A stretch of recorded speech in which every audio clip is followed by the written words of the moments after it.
한 주간 여러분 잘 지내셨죠? 이제 8월 마지막 주일입니다. 우리 장로님의 기도처럼 무더운 여름이지만 이 더위가 지나가고 또 이렇게 가을이 반드시 올 줄 우리가 다 믿고 있는 것은 오랜 경험을 통해서 여름이 가고 가을이 오더라는 것을 알고 있기 때문이죠. 정말 8월의 마지막 주일을 우리가 이렇게 또 감사함으로 보내고 다가오는 9월을 맞이할 수 있는 여러분 되시기를 축복합니다. 아울러 오늘 정말 이 마지막 주일에 그죠? 오후 예배도 없는 이 오전 예배에 이런 말씀을 꼭 받고 이 말씀을 통해서 우리 자신들을 한번 돌아보고 그리고 지금까지 우리가 어떻게 살아왔는지 또 앞으로 우리가 어떻게 살아가야 되는지 그런 기준, 분명한 기준을 우리가 하나 가지고 돌아갈 수 있는 복된 주일이 꼭 되시기를 주님의 이름으로 축복합니다. 오늘 그래서 설교 제목은 여러분 어리석은 선택입니다. 오늘 여러분 설교 제목이 말해주는 것처럼 많은 분들이 세상을 살아가면서 개인적으로 생각하면 그저 참 어리석은 선택을 할 때가 많이 있습니다. 그래서 오늘 저는 어리석은 선택이라는 이 제목으로 말씀을 한번 전하려고 생각하는데요. 여러분 길랏 야베스 주민들의 이야기를 아시죠? 우리가 몇 주 전에 그죠?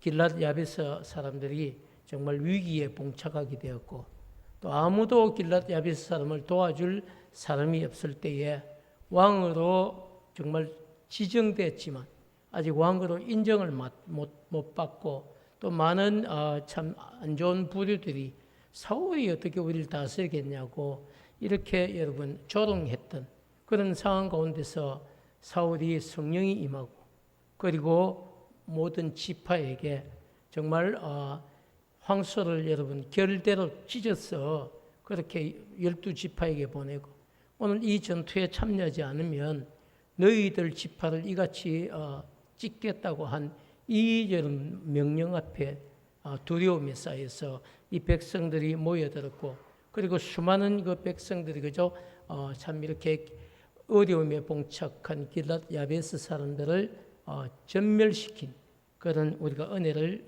몇 주 전에 보았는데요. 그런데 이 길랏 야베스 주민들을 여러분 위협하던 그 사람이 바로 누구냐? 암몬 사람 나하스였습니다. 이 암몬 사람 나하스의 전쟁에서 큰 승리를 거둔 사울은 이제 그 기쁨과 함께 길갈이라고 하는 도시로 갑니다. 그래서 거기에서 진짜 공식적으로 왕의 즉위식을 가지게 됩니다. 그래서 대통령도 그죠? 우리가 대통령 투표에서 됐지만 이재명 대통령이 사실은 대통령의 이제 사실은 즉위를 해야 되는 거죠. 그런 것처럼 이제 사울도 이 왕으로서의 즉위식을 가졌습니다. 즉위식을 마치고 난 뒤에 사울은 이스라엘 12지파 가운데서 정말 좀 이렇게 제대로 된 군인 같은 이 사람들을 병사들을 3,000명을 뽑습니다. 그리고 그들 가운데 2,000명은 자신과 함께 믹마스와 그리고 베델이라고 하는 산에 이렇게 정착을 하게 만들고 나머지 1,000명은 자신의 왕자 요나단과 함께 기브아라는 곳에 주둔을 하게 만들게 됩니다. 그리고 남은 모든 백성은 제각기 이제 자기들의 장막으로 돌려보냈습니다. 왜냐하면 이스라엘 군대는 여러분 이제 평소에 용병처럼 있는 것이 아니고요. 평소에 농사를 짓고 생활하다가 적군이 쳐들어오면 갑자기 나팔을 불게 됩니다. 한 번 불 때 어떤 나팔이고 두 번 불면 어떤 나팔이고 세 번을 길게 불면 어떤 나팔이고 이렇게 나팔의 숫자에 따라 이렇게 소집 명령이 다릅니다. 또 군대도 그저 기상 나팔이 있고 또 이렇게 급하게 알리는 나팔이 있듯이 과거에도 이 나팔을 불어서 적군이 쳐들어왔음을 알리는 것입니다. 자, 그런데 여러분, 그런데 이제 이 병사들이 그죠? 이 급하게 이제 소집이 되는 경우들이 있습니다. 그런데 이제 전쟁이 끝났기 때문에 이 병사들을 집으로 돌려보낸 것이죠. 이스라엘은 여러분 사실 이 전쟁 전에는 왕도 없었고 제대로 된 병사들도 없었지만 이제는 달라졌습니다. 이제 왕이 생겼습니다. 그리고 왕을 도울 만한 병사들도 생겼습니다. 이스라엘도 이제 뭔가를 해볼 수 있는 환경이 조성된 것입니다. 그런 상황 가운데 여러분, 왕자 요나단은 우리가 쭉 요나단을 살피지만 요나단은 정말 하나님 앞에서 믿음이 있는 왕자입니다. 그래서 왕자 요나단은 그동안 자기 나라가 블레셋의 지배 아래 있는 이게 몹시 여러분 못마땅했습니다. 그래서 이제 하나님이 은혜를 주셨고 또 용사들도 생겼기 때문에 자신과 함께하는 이 1000명의 용사들을 데리고 그동안 블레셋의 지배 아래 있었던 게바라고 하는 요충지입니다. 아주 중요한 지역이죠. 이 게바를 누가 차지하냐에 따라서 전쟁의 판도가 달라질 수 있는 지역입니다. 그래서 이 게바를 되찾기 위해서 블레셋의 이 수비대를 공격을 했습니다. 그런데 여러분, 이 일이 도화선이 되어서 블레셋 사람들이 아예 군대를 끌고 올라와서 벳아엔 동쪽 믹마스에 진을 치기 시작했습니다. 그런 일이죠. 전쟁은 이제 명분을 하는 것인데 지금까지 블레셋이 군대를 이끌고 올 이유가 없었던 거죠. 그런데 갑자기 이 이스라엘의 왕자인 요나단이 1000명의 용사들을 데리고 자신의 기지를 공격을 한 겁니다. 그래 잘 됐다. 그럼 우리가 대군을 이끌고 올라갔어. 이번 기회에 아예 이스라엘을 완전히 멸망시켜버려야 되겠다. 이런 생각을 가지고 지금 올라온 겁니다. 그래서 블레셋의 군대가 병거가 여러분 3만 대입니다. 병거가 3만 대라는 것은 블레셋이 거의 전군이 다 올라왔다는 거예요. 이 병거는 요즘으로 따지면 여러분 탱크와도 같은 것인데요. 탱크 3만 대가 여러분 지금 올라온 거나 마찬가지. 그리고 마병, 즉 기병이죠. 이 기병들은 여러분 누구보다 빨리 달려가거든요. 그래서 달려가서 뭔가를 전하기도 하고 공격을 하기도 하고 하는 이 기병, 마병이 여러분 6,000명이었고요. 병사들의 수는 아예 헤아릴 수가 없습니다. 대충 보면 그죠? 그것도 한 3만 명이 되더라, 5만 명이 되더라, 뭐 이런 그런 게 있어야 되는데 여러분 마병만 지금 어떻게 병거만 3만 대가 지금 올라와 있다는 겁니다. 얼마나 많은 병사가 올라왔겠어요. 그래서 성경은 셀 수 없이 많이 올라온 것을 이야기할 때 어떻게 이야기합니까? 해변에 모래같이 많다. 아니면 하늘에 별과 같이 많다. 이런 표현. 근데 하늘의 별은 셀 수도 있죠. 그래도 한번 세어본다 아닙니까? 그죠? 근데 바닷가에 그죠? 해변의 모래는 셀 수가 있습니까? 셀 수가 없어요. 수없이 많이 올라온 이런 병사들을 표현할 때에 해변의 모래같이 많다. 이렇게. 자, 어떻습니까? 상황이 지금 엄청나게 다급해졌다는 이야기입니다.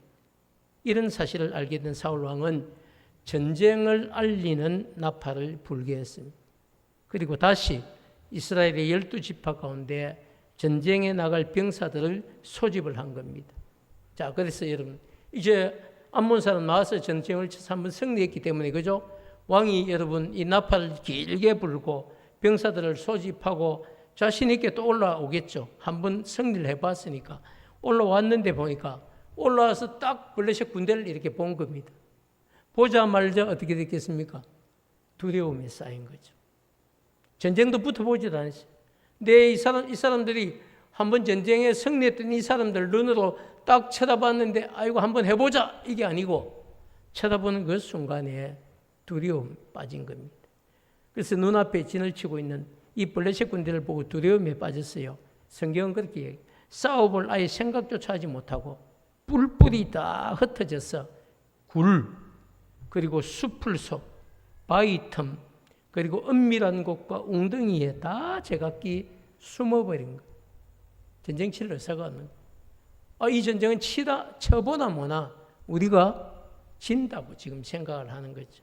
여러분 모든 게 축구 시합도 그렇고 권투 시합도 그렇고 여러분 모든 것들이 한번 해보자 해도 될까 말까 한데 해보기도 전에 어떻습니까? 지금 전의를 상실한 거예요. 이런 상황이 되었어요. 이스라엘은 여러분 그 토양이 그죠? 석회질 토양이 되어 있기 때문에 흔히 여러분 참 숨을 수 있는 자연 동굴들이 많이 있습니다. 우리도 가보면 그죠? 종류동 동굴 이런 거 들어갈 때 그죠?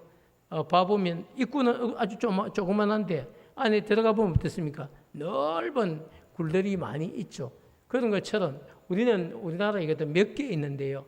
이 팔레스타인은 그런 굴들이 엄청나게 많이 있어요. 그래서 숨으려고만 하면 이 굴을 싹 가려놓고 숨으려고만 하면 얼마든지 숨을 수 있는 이런 곳이 많이 있다니. 그런데 거기에 다 제각기 일일이 들어가서 숨어버렸다는 이야기입니다. 두려움에 여러분 빠진 이스라엘 백성들은 뿔뿔이 흩어져 버렸고요. 사울 곁에는 지금 오늘 성경에 보니까 600명의 용사밖에 남지 않았습니다. 정예군이라고 2,000명이 자기 옆에 있었는데 그 여러분 2,000명 가운데서도 도망을 가죠. 그리고 여러분 왕자 요나단에게 1,000명이 있었는데 그들도 여러분 이제 도망을 친 거나 마찬가지. 어쨌든 사울 그때 3,000명이 있었지만 2,400명도 도망을 가고 600명밖에 남지 않았다. 이런 얘기를 하고 있습니다. 자, 이제 여러분 사울의 입장에서 전쟁을 쳐야 되는데 기댈 것은 여러분 기대할 것은 누구밖에 없습니까? 하나님밖에 없죠. 하나님이 도와주시지 않으시면 이 전쟁은 무조건 지는 겁니다. 지는 것으로 끝나는 게 아니지. 지면 전쟁이 지면 어떻게 됩니까? 죽는 것 아니면 포로가 되어서 여러분 끌려가야 되는 겁니다. 이런 상황들이 지금 눈앞에 벌어집니다. 그런데 여러분 기대할 게 딱 하나 있었는데 사무엘이 떠나면서 어떤 얘기를 했냐면 내가 7일째 되는 날 내가 돌아올 건데 내가 돌아와서 하나님 앞에 번제를 드리고 그리고 왕과 백성들을 위해서 내가 중보하고 기도해 주겠습니다. 이런 약속을 하고 떠났다는 이야기입니다. 자, 그런데 여러분 1회째 되는 날 7일이죠. 사무엘이 와서 하나님께 번제를 드리고 사울과 이스라엘 백성들이 블레셋과의 이 전투에서 승리하도록 중보 기도를 해 주어야만 그래도 하나님의 도우심 가운데 이 전쟁을 할 수가 있는 겁니다. 그런데 사무엘은 그저 약속했던 이 1회째가 되었지만 여러분 날이 밝았습니다. 일주일째 이제 드디어 7일 아침이 된 거예요. 날이 밝았지만 사무엘이 오지 않습니다. 점심때가 되었는데도 오지 않습니다. 그리고 해가 질 쯤이 다 되어가는데 저녁이 가까워오는데도 여러분 사무엘이 오지 않았습니다. 그래서 마음이 다급해진 이 사울이 사무엘 대제사장 사무엘만 집전할 수 있는 이 번제를 자신이 스스로 드리면서 하나님 정말 금하신 이 일들을 행했다는 것입니다. 그렇게 여러분 사무엘은 다급한 마음에 하나님께서 정하신 법을 깨뜨리고 대제사장 사무엘만이 집전할 수 있는 번제를 드리는 죄를 범한 것입니다. 자, 여러분 정말 안타까운 것은요. 사울이 이 번제를 드리기를 마치자마자 대제사장 사무엘이 사울이 있는 길갈에 도착한 것입니다. 자, 여러분 조금 더 말씀을 쉽게 여러분 이해할 수 있도록 정리를 해보면요. 팔레스틴의 하루는 아침 해가 딱 뜨면 하루를 시작합니다. 그리고 하루가 끝날 때는 언제냐? 해가 딱 져야 이게 하루가 끝나는 겁니다. 예를 들어 7일째 오겠다 했지만 아침에 여러분 오지 않았습니다. 점심이 돼도 오지 않았습니다. 그리고 해 지기 전에 한 오후 한 5시쯤, 4시나 5시쯤 됐겠죠. 기다려도 오지 않는 겁니다. 그게 이제 답답해진 거죠. 그래서 사무엘이 오지 않는다고 생각을 하고 사울이 나라도 번제를 드려야 되겠다. 그리고 나라도 번제를 드려서 하나님께 은혜를 구해야 되겠다. 이 생각을 하고 번제를 드렸다는 겁니다. 이게 오늘 상황이에요. 그런데 여러분 번제를 딱 드리고 나니까 아직 해가 완전히 안 졌어요. 번제를 드리고 나니까 누가 도착을 한 겁니까? 사무엘 대제사장 사무엘이 도착을 한 겁니다. 그리고 사무엘이 왕을 향해서 그죠? 어떻게 왕이 지금 행한 것이 무슨 일입니까? 라고 물었다는 겁니다. 지금 도대체 뭘 하고 있는 거예요? 이렇게 물었다는 겁니다. 자, 여러분. 사울은 그죠? 그럼 사무엘에게 어떻게 이야기 되겠습니까? 기다리다가 보니까 제 마음이 답답해서 제 마음이 급해서 제가 그냥 번제를 드렸습니다. 솔직하게 시인을 해야 되겠죠. 근데 그러질 않았습니다.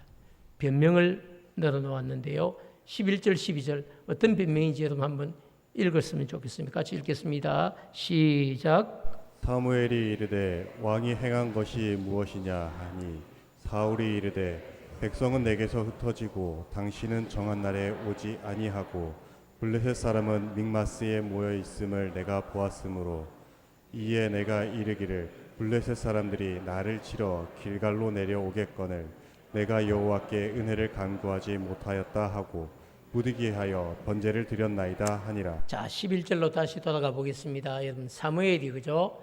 변명을 하는 사무엘이 묻는 거죠. 왕이 행하신 것이 무엇입니까? 도대체 지금 무슨 짓을 한 겁니까? 이렇게 물은 거예요. 사울이 어떻게 얘기합니까? 백성은 지금 내 곁에서 다 뿔뿔이 흩어지고 당신은 정한 날 오늘 일회째인데 오지 아니하고 맞습니까 여러분? 뒤늦게 왔어요. 저녁 해질점 직전에 온 겁니다. 그런데 당신은 오지 않고 블레셋 사람들은 믹마스에 지금 진을 치고 있는 것을 내가 보았으므로 12절이죠. 12절은 정말 안타깝습니다. 이에 내가 스스로 생각하기를 블레셋 사람들이 나를 치러 길갈로 내려오겠거늘 왔나요? 아직 안 내려왔습니다. 지금 대치만 하고 있는 거예요. 그런데 내가 여호와께 은혜를 간구하지 못하였다고 뭐하였어? 부득이하여. 이 단어에 넘어가면 안 됩니다. 부득이하여 내가 당신만 드릴 수 있는 번제를 드렸나이다. 이렇게 대답을 했다는 것입니다. 자, 사랑하는 여러분, 대제사장 사무엘이 사울의 생각보다 좀 더 늦게 도착한 이유는요, 사울의 순종 여부를 확인하기 위해서였다는 겁니다. 자신이 좀 이른 아침에 올 수도 있죠. 그러면 여러분 사울이 저런 실수를 안 했겠죠. 그런데 여러분 모든 상황이 내가 원하는 대로 모든 상황이 여러분 인생이 되어지는 것 아닙니다. 어떨 때는 생각지도 안 했는데 아침 일찍이 여러분 사무엘이 올 수도 있겠죠. 또 아니면 아이고 서둘러 왔는데 좀 늦어서 점심때 올 수도 있겠죠. 근데 여러분 어떤 때는 혹시 저녁 늦게 도착할 수도 있습니다. 그런데 여러분 모든 것들이 계획 없이 그렇게 되는 것이 아니고요. 오늘 본문을 보면 대제사장 사무엘이 사울은 아침에 일찍 아니면 점심때라도 아니면 자신이 집전하기 전에 도착을 해서 뭔 쓸데없는 짓을 하려고 내가 할 테니까 그만두세요. 이렇게라도 이야기해 줬으면 너무 좋았을 텐데 그러지 않았죠. 그래서 대제사장 사무엘이 사울왕의 생각보다 좀 더 늦게 도착한 이유는요, 사울이 그런 위기의 상황, 그런 급박한 상황 가운데서도 정말 하나님 앞에서 순종하는지 안 하는지 그 여부를 확인하기 위해서였다는 사실을 여러분 잊으시면 안 됩니다. 하나님은 사울이 위기의 상황 가운데서도 사무엘의 지시대로 사무엘이 올 때까지 기다리는지 아니면 기다리지 않고 자신의 생각대로 행동을 하는지 그것을 확인하고 싶었다는 겁니다. 여러분 사울에게만 그렇겠습니까? 저와 여러분의 삶에도 하나님이 확인하고 싶을 때가 있을 겁니다. 정말 우리가 말씀의 가르침대로 살고 있는지 없는지 그것을 여러분 하나님은 때때로 확인하고 싶어 한다는 겁니다. 그래서 우리 앞에 유혹을 던져놓고 그 유혹을 잘 견뎌내고 말씀대로 사는지 아니면 유혹 앞에 해가닥 하고 넘어가서 때늦은 후회를 하고 그것을 변명하는지 하나님은 여러분 때때로 확인하고 싶어 한다는 겁니다. 여러분 이런 사실을 이런 영적인 비밀을 잊으시면 안 됩니다. 하나님은 여러분 자신이 기름을 붓고 그리고 왕으로 세운 사울조차도 그래 네가 말씀대로 사는지 안 사는지 내가 한번 위기의 상황을 만들어 놓고 네가 말씀대로 사는지 안 사는지 내가 한번 보자. 여러분, 이게 하나님의 계획이에요. 그런데 그러면 저와 여러분을 향해서는 어떤 계획도 없을까요? 저와 여러분을 향해서도 하나님은 정말 네가 이런 상황, 이런 어려움, 이런 위기 가운데서도 인간적인 생각을 먼저 하지 않고 항상 말씀의 정말 기준을 가지고 말씀의 가르침대로 살려고 애를 쓰는지 안 쓰는지 하나님은 우리를 지켜보신다는 겁니다. 그래 힘들지만 너 복된 선택을 했구나. 그런 것을 하나님은 보기를 기뻐하신다는 겁니다. 오늘도 유혹에 넘어가는구나. 아이고 안타까워라. 이게 아니고 그래 너 오늘도 어려움 가운데서 그래도 말씀을 정말 부여잡고 말씀의 가르침대로 말씀의 원리대로 살려고 네가 애를 쓰는구나. 그런 모습을 보기를 기뻐하신다는 거죠. 저는 그런 우리 부모님 가족들이 꼭 되시기를 주님의 이름으로 축복합니다. 여러분, 안타깝게도 사울은 그저 끝까지 사무엘을 기다리지 못하고 자신이 스스로 번제를 드림으로 이스라엘 왕으로서의 자격을 상실하게 되는 이런 말씀을 받게 됩니다.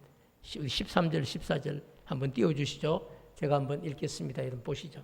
사무엘이 사울에게 이르되 왕이 망령되이 행하였도다. 왕이 하나님 여호와께서 내리신 명령을 지키지 아니하였도다. 그리하였더라면 만약에 왕이 그 명령을 지켰더라면 여호와께서 이스라엘 위에 왕의 나라를 영원히 세우셨을 것이거늘. 그렇게 처신했더라면요 다윗에게 기름 부을 이유가 없는 거죠. 그런데 그렇게 안 했다는 이야기입니다. 그래서 14절 연결되는 14절은 지금은 왕의 나라가 길지 못할 것이라 네 하나로 끝난다는 것. 네 아들 요나단에게 왕위가 가지 않는다는 것이죠. 여호와께서 왕에게 명령하신 바를 왕이 지키지 아니하였으므로 여호와께서 그의 마음에 맞는 사람을 구하여 여호와께서 그를 그의 백성의 지도자로 삼으셨느니라. 이게 정말 순간의 여러분 선택입니다. 인간적인 생각입니다. 이것이 가져온 결과가 너무 여러분 처참하지 않습니까? 영원히 참 이렇게 복된 왕권을 유지할 수 있는 기회를 놓친 겁니다. 그리고 당대에 자기 한 대에 끝나고 그리고 또 다른 사람을 구하여서 백성의 지도로 삼는 그런 안타까움이죠. 자, 사랑하는 여러분, 저는 오늘 이런 말씀을 준비하면서 사울을 한번 깊이 생각해 보았습니다. 사울이 처한 상황이나 사울의 선택은 인간적으로 생각했을 때 여러분 다 이해가 되는 상황이고 이해가 되는 선택입니다. 그렇지 않습니까? 만약 우리였더라도 그죠? 여러분 저기 저 앞에 진을 치고 있고 아무도 없는데 이거 하나님 도와주셔야 되는데 나라도 뭘 드려야 되겠다? 번제를 드려야 되겠다 생각할 수도 있죠. 그게 여러분 인간적으로 다 이해가 됩니다. 그렇지만 여러분 안타깝게도 우리가 믿는 하나님은요 하나님의 기준을 가지고 자신의 백성들을 살펴보신다는 겁니다. 이걸 잊으시면 안 돼요. 저는 오늘 여기까지 오려고 지금 장황한 이야기들을 계속하고 있습니다. 설교를 여러분 들으실 때에 가장 중요한 포인트가 바로 이 점에 있습니다. 하나님은 여러분 당신의 기준을 가지고 성도를 여러분 살펴보시고 당신의 기준을 가지고 역사를 봐도 사람들을 살펴오셨습니다. 그냥 왕이라고 세웠다고 기름 부었다고 막 무슨 짓을 해도 박수를 쳐주시는 하나님이 아니라는 겁니다. 순간순간 여러분 선택의 기로에 섰을 때마다 하나님의 기준이 무엇인지 하나님이 어떤 삶을 어떤 선택을 기뻐하시는지 여러분 그것을 여러분 반드시 기억하고 복된 선택을 할 때에 하나님 주신 은혜와 축복을 지속적으로 누릴 수가 있다는 사실입니다. 사랑하는 여러분, 우리가 믿는 하나님은요 어떤 위기의 상황에서도 해야 할 일과 하지 말아야 할 일에 대한 기준을 가지고 그 기준 앞에서 철저히 순종하기를 원하시는 분이십니다. 저는 이걸 오늘 강조하면요, 정말 제가 말씀대로 여러분을 가르친다고 생각합니다. 하나님은 여러분, 그래 알았어, 내 마음 이해한다, 그래 다 넘어갈게, 이런 하나님이 아니셔. 사람은 그럴 수 있어. 사람은 아이고 그 사람 형편이 그런데, 처지가 그런데 충분히 이해가 된다. 이게 사람은 그럴 수 있어. 또 좀 더 나와 친한 사람은 심지어 내가 범죄를 하고 죄를 지어도 아이고 됐다 그럴 수 있지 다음부터 안 그러면 되지, 이럴 수 있어요. 근데 하나님은 그렇지 않습니다. 하나님은 여러분 결국은 우리에게 다 물론 십자가의 보혈로 우리를 용서하시지만 그것과 우리가 삶의 현장에서 순간순간 선택해야 될 때 그 선택의 결과는 전혀 다르다는 것입니다. 그렇기 때문에 여러분, 사울은 아무리 상황이 급하고 다급하다 하더라도 끝까지 하나님을 신뢰하고 해가 완전히 질 때까지 여러분 대제사장 사무엘이 길갈에 도착하기를 기다려야만 했습니다. 그게 믿음이죠. 사무엘이 1회째 되는 날 온다고 했으면요, 그것을 끝까지 기다려야 되는, 그게 여러분 믿음이죠.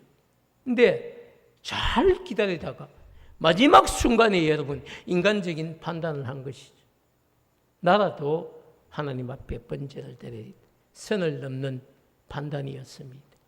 때때로 여러분 우리가 살아가면서 우리 역시도 때로는 여러분 선을 넘는, 경계를 넘는 그런 판단을 할 수가 있다는 이야기입니다. 그렇기 때문에 여러분 반드시 우리가 기억해야 될 것은요, 하나님의 사람은 아무리 급해도 해야 할 일이 있고 하지 말아야 될 일이 있다는 사실을 꼭 기억해야 됩니다. 우리 한번 같이 고백할까요? 시작. 하나님의 사람은 아무리 급해도 해야 할 일이 있고 하지 말아야 할 일이 있습니다. 여러분, 이 말씀이 오늘 이 깨달음이 우리에게 주는 말씀이, 오늘 본문을 통해서 제가 여러분에게 꼭 전하고 싶은 영적 비결은요, 하나님의 사람, 성도는요, 아무리 상황이 급해도 해야 할 선택이 있고 하지 말아야 될 선택이 분명히 있다는 사실입니다. 그런 의미에서 보면 사울은 하지 말아야 될 일을 선택했다는 것이죠. 그렇기 때문에 신앙생활 하면서 여러분 정말 중요한 선택 중에 한 가지가 이런 일들을 위해서 평소에 우리가 영적인 분별력을 잃지 않는 것이 정말 중요합니다. 만약에 사울에게 영적인 분별력이 있었더라면 사울은 끝까지 사무엘을 기다렸을 것입니다. 그렇지만 영적인 분별력을 배양하지 못했기 때문에 결국 마지막 순간에 인간적인 선택을 하고 만 것입니다. 사랑하는 여러분, 영적인 분별력은 신앙인으로서 해야 할 일과 하지 말아야 할 일을 분별하면서 하나님께서 기뻐하시는 일을 선택할 수 있는 능력이 여러분 뭡니까? 그게 영적인 분별력이에요. 다른 게 아닙니다. 우리가 영적으로 분별력이 있다는 것은요, 우리가 신앙인으로서 이거 해야 될 일, 하지 말아야 될 일, 이걸 여러분 구별하고 분별하면서 어떤 것이 하나님이 정말 기뻐하시는 일이다, 그것을 여러분 선택할 수 있는 능력이 내 안에 있는 그게 뭡니까? 그게 여러분 영적인 분별력이 있는 겁니다. 그만큼 여러분 이 마지막 시대를 살아가는 성도들에게 이 영적인 분별력은 어떤 때는요 생명력과도 같은 것입니다. 그런데 이 영적인 분별력은 신앙생활을 오래 했다고 세월의 흐름에 따라 그냥 주어지는 능력은 아닙니다. 50년, 60년, 70년 신앙생활을 했다고 영적인 분별력이 50배 있다 이런 것 아니에요. 단 1년을 신앙생활해도 내가 말씀대로 살아야 되겠다고 여러분 그렇게 각오한 사람은요 영적인 분별력을 배양하게 돼요. 그러나 50년, 60년, 70년 신앙을 해야 해도 결국 여러분 인간적인 생각으로 가득 차 있는 사람은요 결국 선택의 순간에 하나님이 기뻐하시는 것을 선택하기보다는 내 형편대로 내 생각대로 그렇게 선택할 수밖에 없는 거죠. 그렇기 때문에 여러분 정말 우리가 깊이 생각해야 될 것은요 영적인 분별력을 정말 배양해야 된다.